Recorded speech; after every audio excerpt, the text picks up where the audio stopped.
things like this. But really, what is our responsibility to these children? If your child needs to get immunized, then you should bring them to the hospital or make a call and find out if they can do home services.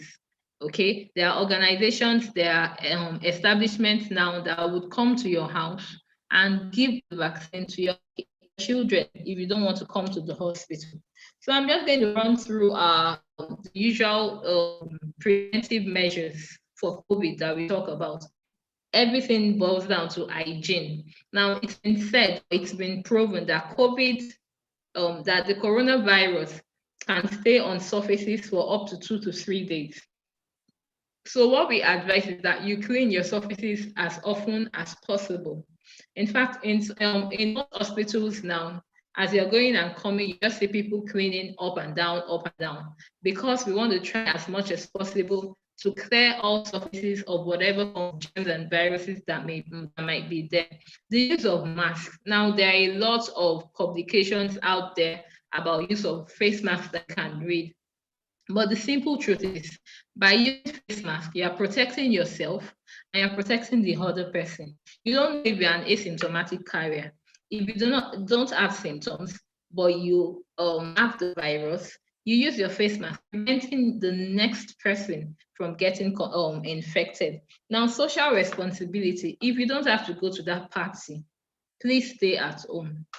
If you don't have to have a party, please stay at home. Yes, the African culture is a boisterous one. We like to jubilate and celebrate, and we cannot think of getting married without having a big party. But COVID has taught us that things can be done in different ways. So if you must, reduce the number of people. But we've even found that the second strain, a lot of supposedly reduced number of parties, a lot of parties that have reduced number of people coming in. When people get into the place, they use their face mask, they wash their hands and all that. But once they start eating and felicitating with each other, we all let our guards down. So if you're in church, you do not let your guards down. You're dancing, you're praying, you're in the mosque, use your mask. Have your hand sanitizer with you. Use it as often as you can. Now, our mental health is just as important. During the COVID, during the lockdown last year, a lot of people had a lot of issues with anxiety, depression, and there really wasn't anybody to talk to. It was new having to sit at home with somebody for so long. And there was a spike in the number of mental illnesses and mental issues. Now, a lot of applications, a lot of mental health practitioners are out there that are offering their services. After their initial consultation, they will talk to you and then let you know that you need to seek help, and this is what we can do for you.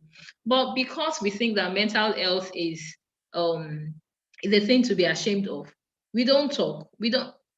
I'll come out right and say that in February, I was close to being depressed. I didn't know. I was bottling in so many things until someone called me, my sister, and she's like, "How are you?" And before I could say anything, I just burst out crying. But because I had someone I could rant to, I could talk to, it saved me from going down that ill. Now, a lot of people do not. This is a community. Family Center is a community. We have professionals here. We have these people at our that we can reach out to, and they can tell us what to do. Let us embrace change. COVID forced us to embrace change, whether we wanted it or not. Some negative, some positive. But the positive parts of COVID we can embrace, and one of it is seeking mental help. You don't have to see the person one-on-one. For all you know, sometimes all you need to do is just talk. And there are people that offer listening services. They will just listen. They do not know you, so they cannot judge you. And sometimes that is what you need. You just need to talk to someone. You just need to let it out. There are times when I call Mama Bri and I tell her, I need a reset. I need a brain reset. There are times when I call Dabira and I just tell her, this is what is going on. We must have those people that that we can talk to, that you can open up to, that you know that they have their own issues. Nobody's going to judge you. Okay, so we have to be responsible for ourselves. We have to be responsible for our children. COVID has come. It probably will be with us for a while, but we will overcome it. But while COVID is here, we have to be responsible. We have to take responsibility for our families, for ourselves, and then for the people that we can influence. And most importantly, as far as I am concerned, the future, our children, help them understand what is going on. Help them model what you want them to do. My son doesn't like using face mask, but when he sees me using it, then he uses it. So yes, you can say do that, but you're doing something else. But if they see everybody around them doing the right thing, then they probably would model that and do what you wanted to do. Like I said, I didn't bring any new gist about COVID. I just wanted to remind us and let us know that we have to keep taking responsibility. There are new drugs that are being tested, some old, but they've been proven to work. And as COVID evolves, information about it will also evolve. If you have any questions, as much as I can answer, I'm willing to. Thank you once again for having me.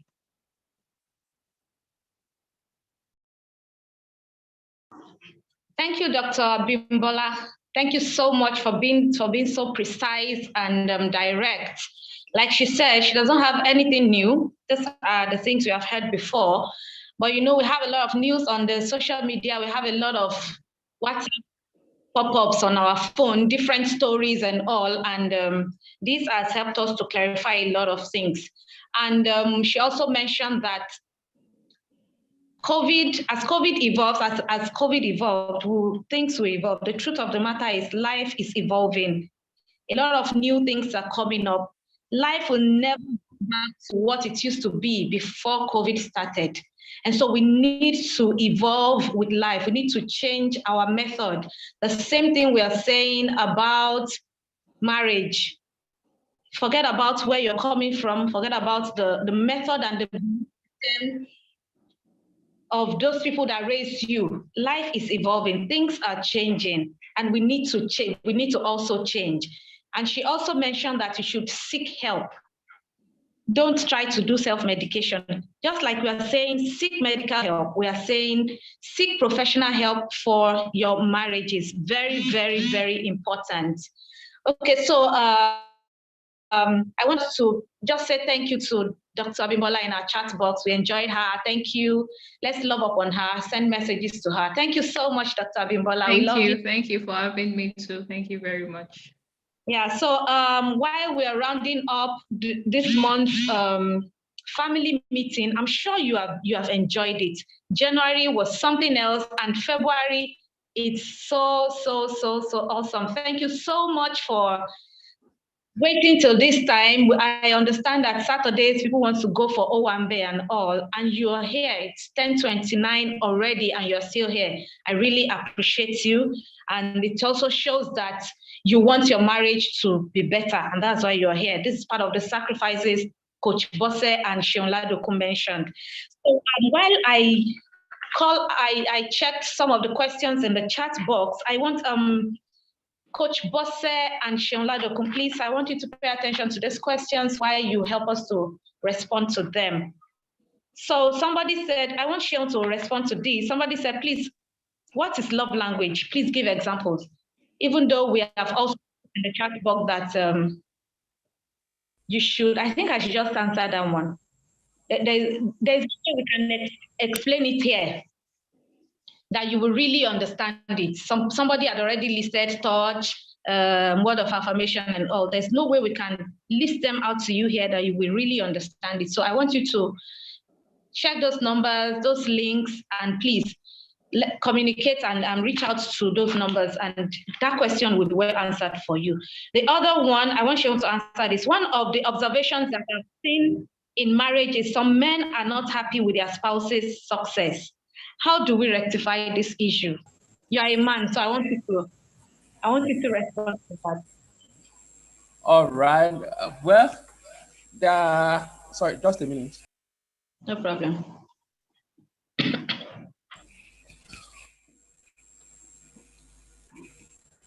Okay, so as I was saying, there are different sides to it.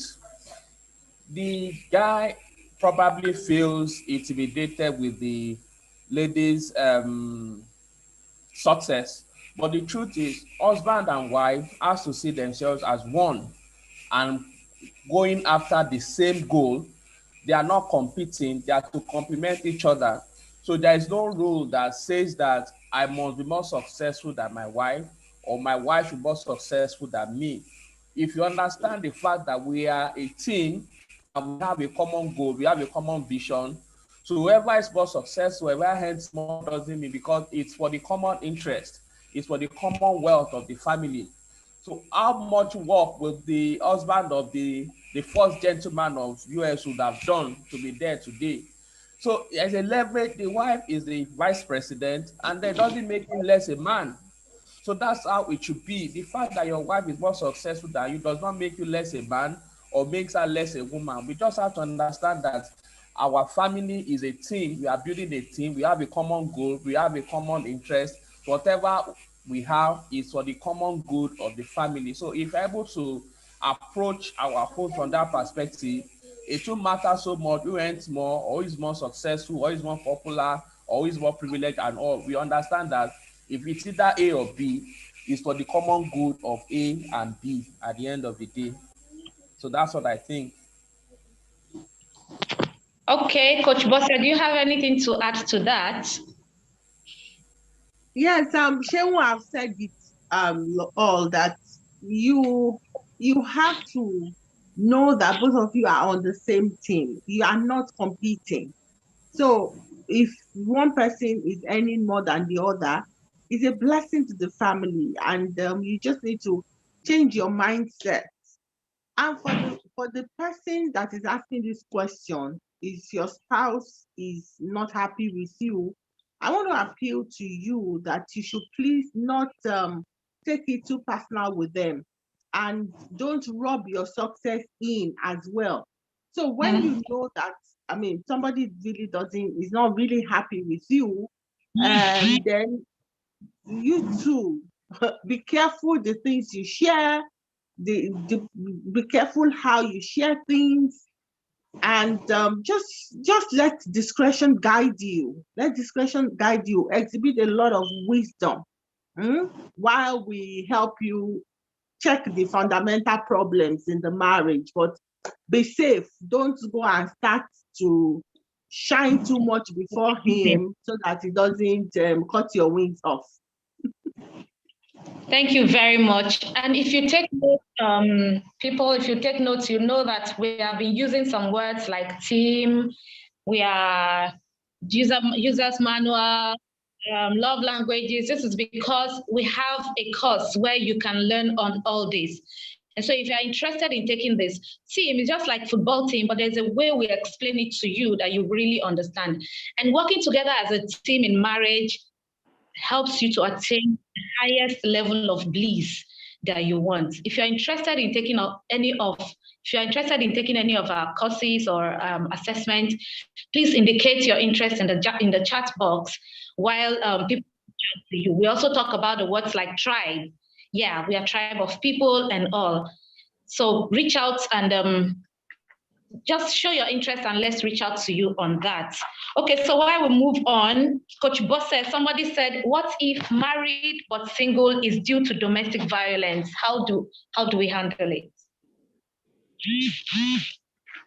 Okay, so you are married but single, and probably you are not staying together now.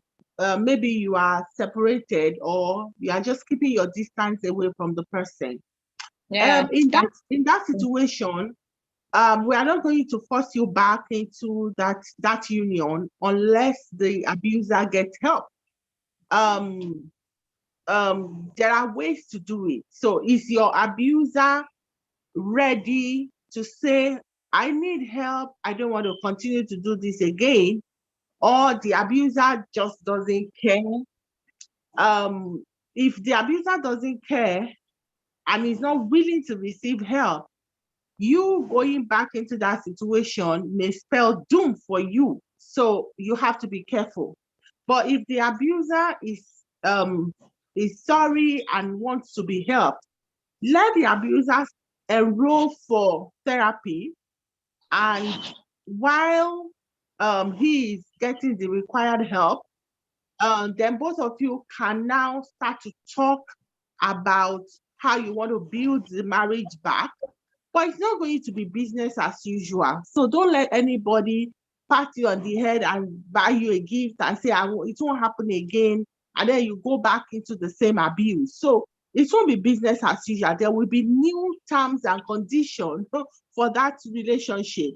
And sometimes I even tell the abuser to write an undertaking.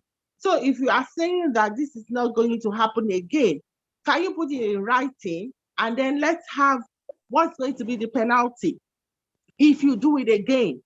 Because we cannot just allow women to, or mostly women, and I'm supposed to be speaking from the perspective of a woman, to just stay in abusive relationship, all because the person must stay married. So if you are in that situation, please talk to one of us, and let's see how we can get you to start to help your marriage to win it back again. Thank you very much. And just like Dr. Abimbola said, let's seek help. We also do therapy sessions. If you think your situation needs help, Coach Bosse used that word. If you think your marriage is dead, you need help. If you notice that it's not the way it used to be, that's why we're here, professionals, and we're going to give all the assistance. Somebody said we don't have bad marriages, but we have two people that have been abused emotionally, two people that are not in tune with who they are, coming together. And so there's no bad marriage. You need to work on yourselves while you come together to have a blissful marriage.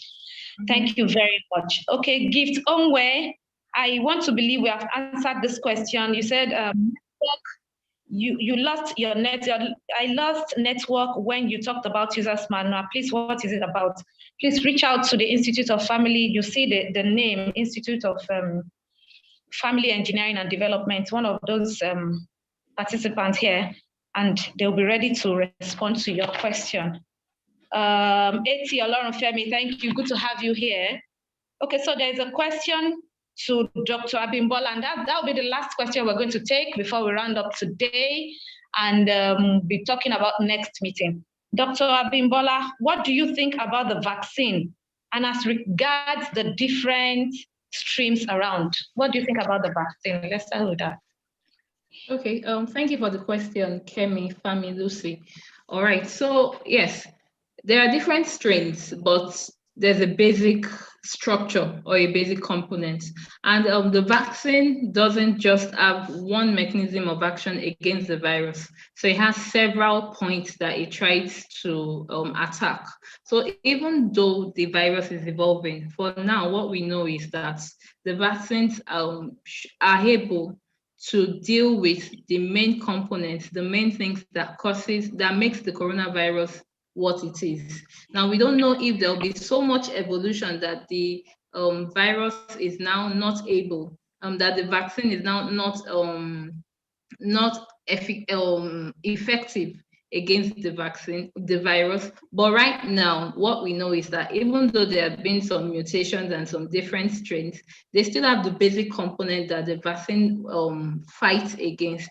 And so it should be effective against the virus. Like I said, it's a new virus. The vaccines are also relatively new.